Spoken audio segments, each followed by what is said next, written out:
हम नहीं कह रहे, ये भगवान शिव कह रहे हैं।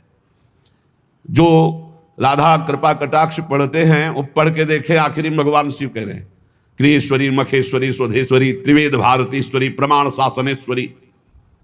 हमारे यहाँ सुधा निधि में महाप्रभु हरिवंश चंद्र जी कह रहे हैं, प्रेमणा सन्मधुरोज्वल हृदय संगार लीला कला वैचित्री परमावधि भगवता पूज्य विकापी शता ईशानी च सची महासुख तनु शक्ति स्वतंत्रा परा श्री वृंदावन नाथ पट्ट महिषी राधयु सेव्यामम। बोले तत्कला कोटि कोट्यंसा, कला उन्हीं की कला, राधा की ही कला, श्री किशोरी जी के ही अंश से करोड़ों अंश में सब शक्तियों का प्रादुर्भाव हुआ। श्री राधा अपने अंश से महालक्ष्मी रूप धारण करती हैं, तो भगवान श्री कृष्ण नारायण रूप धारण करते हैं। मुनिश्रेष्ठ थोड़ा भी भेद नहीं है। ये श्री राधा दुर्गा रूप धारण करती है, तो श्री कृष्ण शिव रूप धारण करते हैं, रुद्र।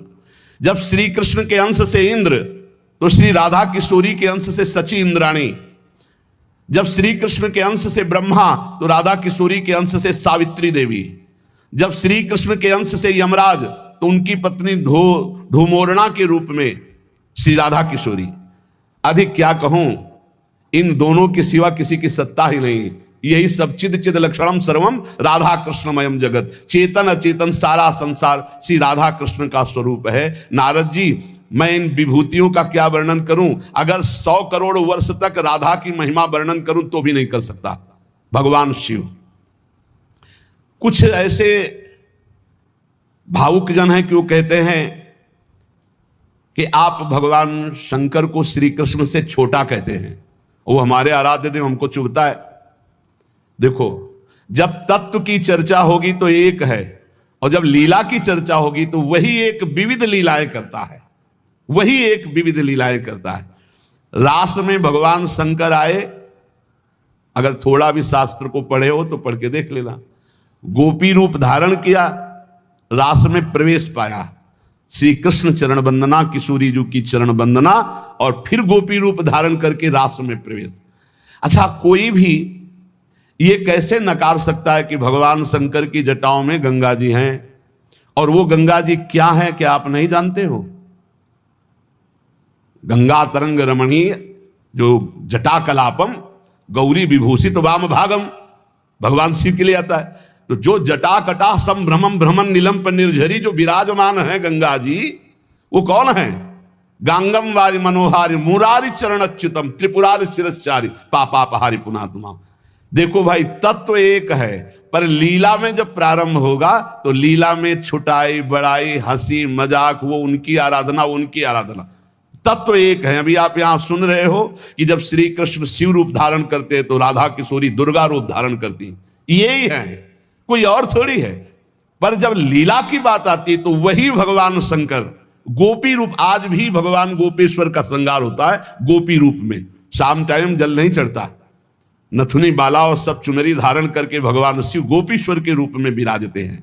भगवान शंकर गंगा जी को नेत्रों से भी रोक सकते थे, लेकिन जटाओं में धारण किया कि श्री कृष्ण का चरणामृत है, वामन भगवान का चरणामृत है, वामन के रूप में श्री कृष्ण ही है।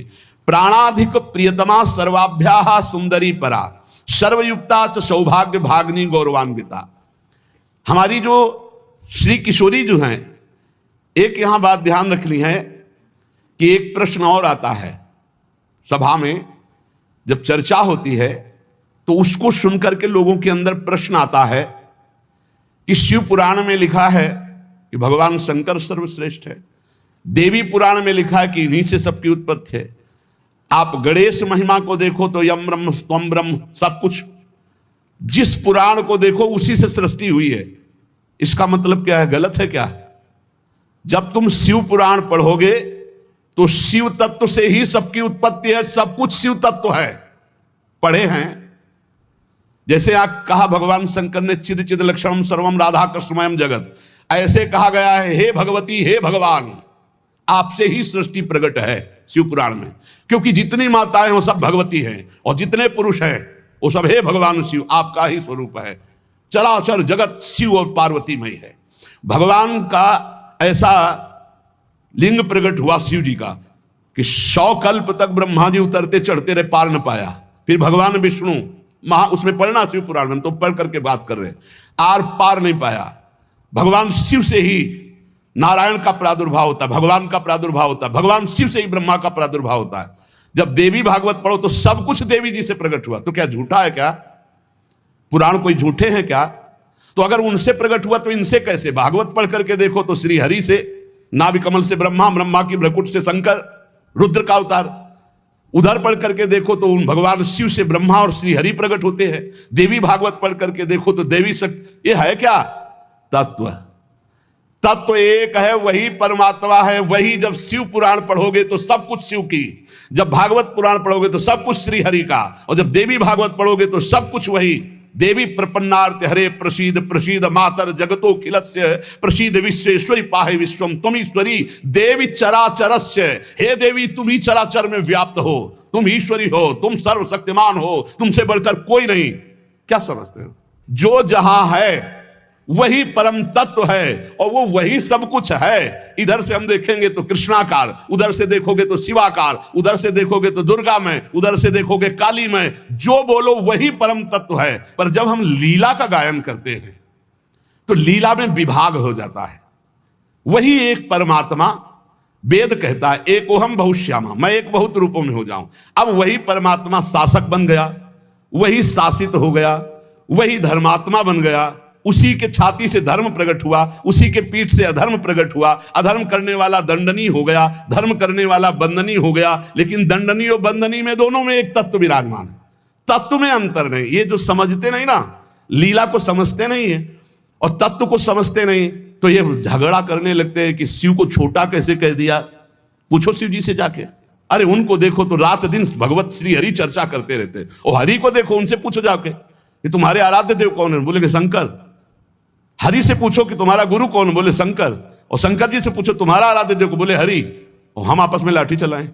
अरे वो एक है, वो एक है, वो अनेक है। अनेक होते हुए भी एक है, एक होते हुए भी अनेक है। इस बात को समझो। जब देवी भागवत, तो देवी ही सब कुछ है, देवी के ही अंश से राधा है। समझिए आप। जब हम वृंदावन से बोलेंगे तो राधा के अंश से देवी है। जब आप शिव पुराण से बोलेंगे तो शिव के अंश से हरि है, और जब भागवत पुराण से बोलेंगे तो हरि के अंश से शिव है। आप इस बात को समझिए। जब लीला का बात, लीला प्रसंग आएगी तो उसमें भेद हो जाते हैं। जैसे ब्रह्म ऋषियों ने विचार किया कि इन तीन महान भगवत स्वरूपों में कौन सबसे बड़ा है। क्या उन ब्रह्म ऋषियों को पता नहीं कि हरि ही ब्रह्मा है, ब्रह्मा हरि ही शिव है। शिव ब्रह्मा और हरि में किंचित मात्र भेद नहीं। स्वयं भगवान बोले मैं ही हर हूं, मैं ही विधि हूं, मैं ही हरि रूप हूं। जगह जगह वर्णन है। लेकिन जब भृगु जी परीक्षा के लिए गए तो ब्रह्मा जी के सामने जाके ऐसे खड़े हो गए। यह अभद्रता है गुरुजनों के सामने ऐसे खड़े होना। ऐसे नहीं खड़े हुआ जाता, ये अभद्रता कही जाती। गुरुजनों के सामने सावधानी पूर्वक हाथ जोड़कर या बहुत नम्र ऐसे। अब वो गए वैसे खड़े हो गए। ब्रह्मा जी ने कहा तो सभा की मर्यादा के विरुद्ध है, पर भृगु जी उनके पुत्र हैं, थोड़ा गुस्सा आया पर शांत रहे। शंकर जी के पास गए, बोले आओ भाई, बहुत दिनों बाद आगमन हुआ भृगु जी से। बोले हम तुम्हारे गले नहीं लगते हैं, परम पवित्र रहते हैं। उठाया त्रिशूल उन्होंने हमको। भृगु जी शांत होकर के वहां, और भगवान हरि के पास गए, सैया में पड़े हुए थे, सीधे लात मारी जाके, सीधे छाती पे लात। भगवान उठे और कहा मुझे पता नहीं था आप आ रहे हो, नहीं आपकी अगवानी करता। और चरण दाबने लगे, बोले आपके चरण बहुत कोमल है, मेरी छाती बहुत कठोर, कहीं चोट तो नहीं लग गई। और आज के बाद जब जब अवतार भी लेंगे तब तक आपका भृगु चरण चिन्ह ये हमारे छाती पे बना रहेगा, ये हमारा बड़ा सौभाग्य। आंसू आ गए भृगु जी के। अब आप क्या कहेंगे? कोई छोटा बड़ा नहीं। जब लीला होती है और एक ही तत्व है तो रंगमंच पर वही सब रूप धारण किए, जगन नाटक वैभवा, इस बात को सब। पर जब हम किशोरी जी की बात कहेंगे तो किशोरी जी के अंश से सब शक्तियां हैं। और जब आप दुर्गा की बात करें तो आपको वहां से दिखाई देगा किशोरी जी दुर्गा जी के अंश है, क्योंकि इधर से अंश वो, उधर से अंश वो उनकी अंशी, वो उनकी अंशी, कोई अंतर नहीं। इधर से हम बोलेंगे श्री कृष्ण के अंश से शिव, और जब शिव पुराण में पढ़ोगे तो शिव जी के अंश से श्री कृष्ण। अब इसमें संशय थोड़ी, क्योंकि वही एक तत्व है, विविध प्रकार से लीला कर रहा है। इसलिए भ्रम का तो ध्यान छोड़ दो, भ्रम छोड़ दो। जब जब जैसा अवसर आया वही रूप धारण किए तत्व विराज। पर जब लीला की चर्चा होगी तो माधुर्य रस में ऐश्वर्य का प्रवेश नहीं। भगवान के ऐश्वर्य का प्रवेश नहीं तो और ऐश्वर्य शक्तियों की तो बात जाने दो। कभी आपको कोई भी शास्त्र मिला हो कि ब्रज में सुदर्शन चक्र का प्रयोग भगवान ने किया या प्रवेश हुआ, तो हमें बताना। कभी दिव्य वैभव का प्रयोग, क्योंकि ये माधुर्य का क्षेत्र है, ये जो ब्रज है ये वात्सल्य माधुर्य। कभी सुदर्शन चक्र से ब्रज में किसी को मारा हो, मुझे तो याद नहीं है, आप लोगों को कोई याद आवे तो हमको भी बता देना, क्योंकि अभी तक तो नहीं पढ़ा है। आगे अगर किसी को लगे, दूध पीते हुए पूतना को मारा, प्रवेश करके अघासुर को मारा, फाड़ के बकासुर को फेंक दिया और उसका पैर पकड़ के धेनुकासुर को मारा, बस यही थप्पड़ घूसा इसी से पहुंचा दिया है। ना तो कौमोदकी गदा आई है, ना प्रभु की तलवार आई है, ना यहां सुदर्शन चक्र आया है, ना यहां दारुक सारथी रथ लेके आया है। ये ऐश्वर्य नहीं, ये प्रेम देश है, ऐश्वर्य का प्रवेश नहीं है यहां। और जहां कहीं ऐश्वर्य का कुछ दिग्दर्शन कराना चाहा तो वहां वात्सल्य ने डांट लगा दी है। जैसे मुख में जब मिट्टी खाई हो ऐश्वर्य दिखाना शुरू किया तो वात्सल्य ने डांटा है, यहां नहीं, तो तुरंत मैया को लगा है मेरी आंखों का दोष कोई है, ये तो मेरा लाला है, ऐश्वर्य का। अब जब निकुंज की बात आती है तो इसमें तो बिल्कुल ऐश्वर्य का प्रवेश नहीं है। ब्रज में तो आप थोड़ा ऐश्वर्य की झलक दिखा दिए, अंतर ध्यान हो गए, लेकिन निकुंज में कहीं नहीं कि अंतर ध्यान की लीला एक बार भी हुई हो। निकुंज में बताना पूरे वाणियों को पढ़ करके। अब जो निकुंज रस है इसमें कहीं वर्णन नहीं है कि अष्टभुजा का प्रवेश है या षोडश भुजा का। हमारी ही श्री जी सब अंशों से है, लेकिन ऐश्वर्य रूप नहीं, ये महामाधुर्य रूप है। इसी महामाधुर्य की महिमा की हम उपासना करते तो हमारे लिए हमारा उपास्य देव सर्वश्रेष्ठ है। और जब उपास्य देव की सर्वश्रेष्ठता की लीला में देखते हैं तब ये वर्णन आता है कि अनंत शक्तियां, देखो भगवान शिव ने स्वयं वर्णन किया कि ये जो अनंत शक्तियां तत्कला कोटि कोटि अंशा दुर्गाद्यस्त्र गुणात्मिका। अब देखिए वही प्रभु है शक्ति, वही है शक्तिमान, किंचन मात्र अंतर नहीं। लेकिन प्रभु आदेश करते हैं कि मैं अब अवतार लेने जा रहा हूं, भागवत में पढ़ के देख लेना, तुम हे महाशक्ति बलराम जी का कर्षण करके रोहिणी के गर्भ में डालो और मैं स्वयं अवतार लो। तुम जाकर नंद बाबा के यहां कन्या रूप से पूरी लीला पढ़ के देख लो। और नाम चामुंडा कुष्मांडा दुर्गा आदि तुम्हारे विविध नाम भगवान ने रखे और तुम सबकी कामना पूर्ण करने वाली होगी। जाओ मेरा आदेश है, ऐसा करो। भगवान ने आदेश किया, शक्ति कार्य कर रही। भगवान की प्राप्ति के लिए उसी शक्ति की आराधना कात्यायनी रूप से गोपिकाएं करते हैं कि मुझे श्री कृष्ण पति रूप में प्राप्त हो। उसी शक्ति की आराधना सीता जी गौरी पूजन करती है। और सीता जी कौन है?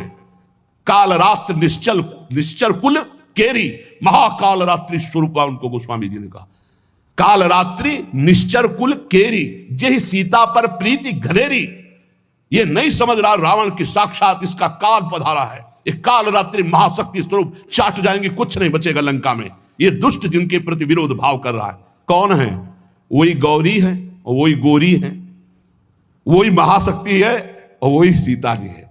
अब आप समझिए, आदि शक्ति जय जग उपजाया, सीता जी गौरी पूजन कर रहे हैं। गौरी जी खसी माल मूर्ति मुस्कानी, जाओ मनुजा हिराच्यो मिली सोबर साध सुंदर साव। तो सीता जी कौन है? मनुष्य रूपा को भगवान राम कह रहे। आदि शक्ति जय जग उपजाया, सो अवतरी मोरिया माया। अरे कोई भेद नहीं, कहीं भेद नहीं। पर जब लीला की बात करेंगे तब लीला में भेद दिखाई दे रहा है कि सीता जी गौरी जी का पूजन कर रहे हैं, उनसे वरदान प्राप्त कर रही हैं। और भगवान प्रिया सती को संशय हो जाता है। लीला भेद देखो कि ये राम जी कैसे सच्चिदानंद में, जब हे खग हे मृग हे मधुकर श्रेणी, पूरा प्रसंग पढ़ करके देखो आप। और है कौन? या देवी सर्वभूतेषु बुद्धि रूपेण संस्थिता। जब लीला में देखोगे तो तत्व की बात भूलना पड़ेगा, तभी स्वाद आएगा। और जब तत्व देखोगे तो शांत रस आएगा। ये दास्य वात्सल्य सख्य, ये रसों का स्वाद नहीं मिल पाएगा। उसमें एक ही तत्व है, तो समझ में आ रहा है वही तत्व है। जब लीला में देखोगे तो आपको वही तत्व परशुराम है, वही तत्व राम जी है। लेकिन राम जी के आगे परशुराम जी घुटने टेक कर जय जय जय रघुकुल केतु, भृगुपति गए तपहि बने हेतु। ये समझना होगा। ये जो आजकल के नए बच्चे ना, ये तर्क वितर्क शुरू कर देते हैं। लीला में तर्क वितर्क नहीं होता है, तत्व में एक ही वस्तु है। तत्व की जब बात करोगे तो आप क्या समझते हो? कितने दिन से तुम दुर्गा जी की उपासना करते हो? बचपन से आराधना, और पूरी अम्मा मान के, पूरी जैसे अपनी अम्मा, पूरा आसक्ति अम्मा, आद्या शक्ति दुर्गा, और पिता भगवान शिव। तुम समझते नहीं हो, जहां हमें भेजा है उस तत्व को जो समझाया, उस तत्व से बोल रहे। तुम तो उसको दो पक्ष में ले रहे हो। तुम्हारे को क्या पता कि महादेव जी मुझे कितना प्यार करते हैं, भगवती कितना प्यार करती है, हम भगवती अम्बा और महादेव जी से कितना प्यार करते हैं। तत्व को समझिए, राधा तत्व सर्वत्र व्याप्त तत्व है, चिद चिद लक्षणम सर्वम राधा कृष्णमयम जगत। पर जब लीला में स्वरूप राधा जी का जो है वो कहीं त्रिभुवन में कहीं नहीं है, क्योंकि महामाधुर्य रस प्रेम स्वरूपा है, जिनकी आराधना स्वयं श्री कृष्ण करते, और जिन श्री कृष्ण की आराधना भगवान शंकर शनकादि ब्रह्मादि सब करते। ये हमारे उपास्य देव है। और जब आप अपने उपास्य देव के विषय में जैसे बोले कि श्री कृष्ण जिनके सेवक हैं ऐसे महादेव, कोई परेशानी नहीं।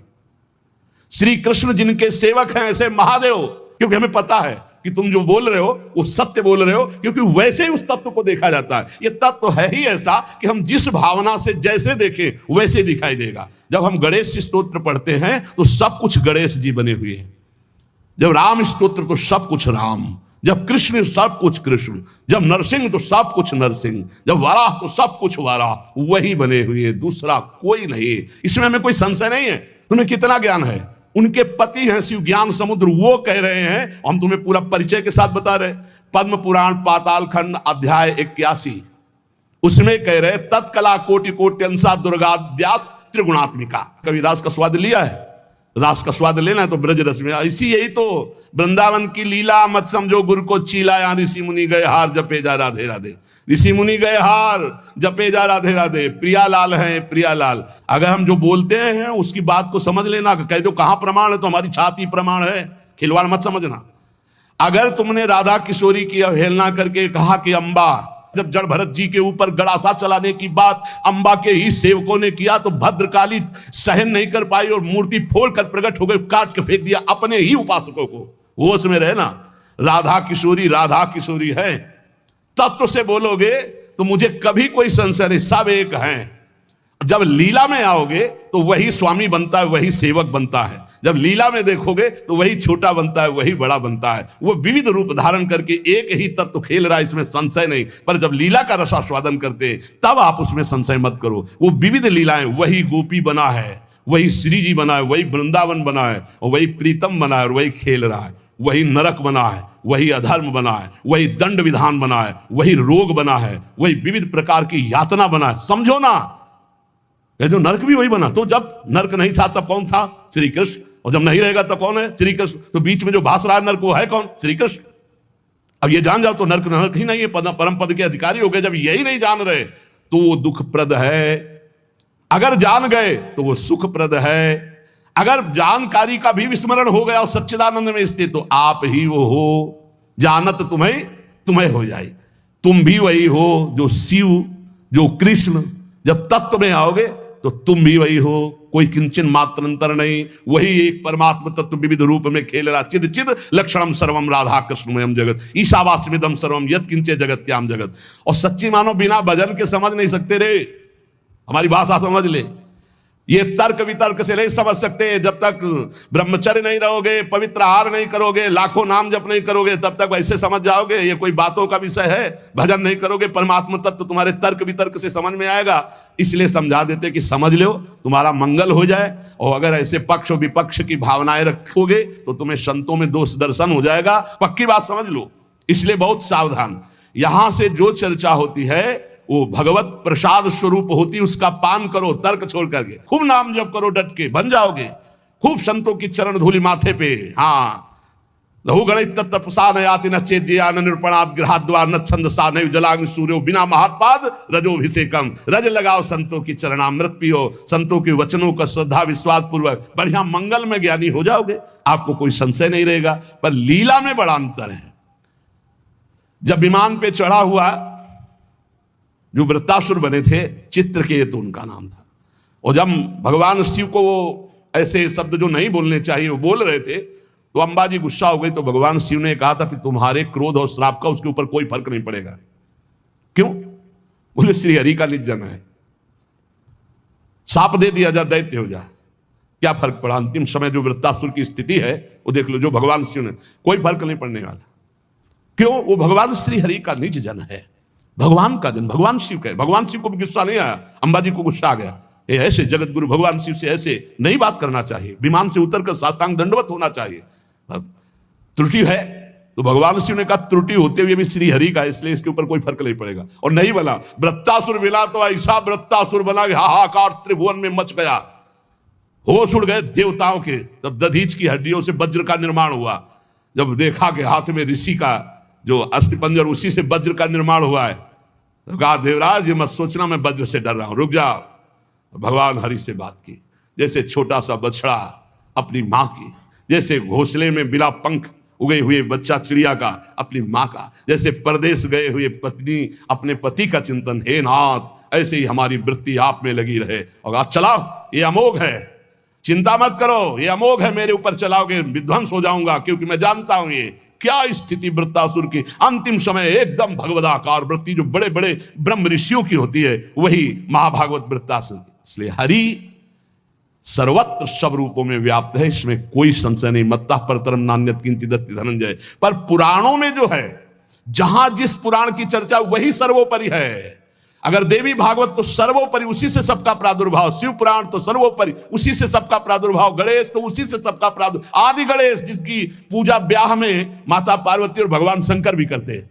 जिधर देखो उधर वही परम तत्व है, इसलिए कोई छोटा नहीं। पर जब लीला में आएगा तो एक स्वामी बनेगा, एक सेवक बनेगा, विविध प्रकार की लीलाएं होंगी। लीला में प्रश्न नहीं, तत्व में अगर प्रश्न उठाओ तो एक ही तत्व है, उसमें कोई अंतर नहीं। पर जब लीला होती है, जैसे अब शिष्य की लीला, गुरु की लीला, अपराधी की लीला, जीवन मुक्त की लीला, लेकिन तत्व एक ही है, तत्व में अंतर नहीं है। अब तत्व का भाव अंदर जब जागृत हो जाएगा तो जानत तुम्हें तुम्हें हो जाए, वो वही बन जाएगा, उसमें कोई अंतर नहीं। पर लीला में अंतर जीवन भर बना रहेगा। तत्वबोध होने के बाद ऐसा थोड़ी कि गुरु के समान जाकर आसन में बैठ जाए। चाहे जितना बड़ा तत्वज्ञानी हो, जब गुरु बैठे होंगे तो सर झुका के उनके चरणों में बैठेगा। तत्वबोध हो चुका, जानत तुम्हें तुम्हें हो जाए, वो भगवान स्वरूप हो चुका है, लेकिन गुरु है इसलिए नीचे बैठेगा।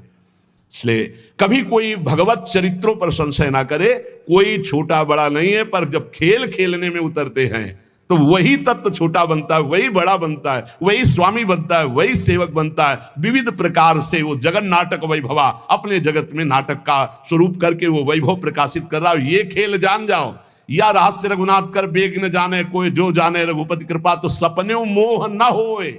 ये जो अज्ञान की बातें करते हैं, इनके अंदर भजन नहीं, इसलिए जान नहीं पाते। प्रवचन धंधा नहीं, प्रवचन है ये, जो तुम्हारे हर दुर्गुण दुराचार का नाश करके तुम्हें सतमार्ग में स्थापित कर देगा। ये वो नहीं है, ये कोई धंधा नहीं, ये केवल केवल भगवत प्राप्ति के लिए। और यहां जितनी चर्चा होती है वो सब उसी एक तत्व की होती है, और उसी एक तत्व में कोई स्वामी है, कोई सेवक है, कोई महान है, कोई छोटा है, बस तत्व में अंतर नहीं। आपने लाखों बार सत्संग में सुना होगा कि तत्व एक ही है, इसमें कभी संशय नहीं है। हाँ, जब उसकी लीला चलती तो लीला में भेद है, और लीला रसास्वादन में भेद है, और रस की भाव गरिमा में भेद है। जैसे कोई सखा है तो कोई दास है, कोई गोपी है तो कोई सहचरी है, और अलग अलग भावों से उसी परमात्मा तत्व का रसास्वादन हो रहा है। अंतर की, इसलिए सब संशय छोड़कर एकमात्र भगवद आश्रित, जहां तुम जो हो। गणेश उपासक के लिए सर्वोपरि गणेश, सब उनके नीचे।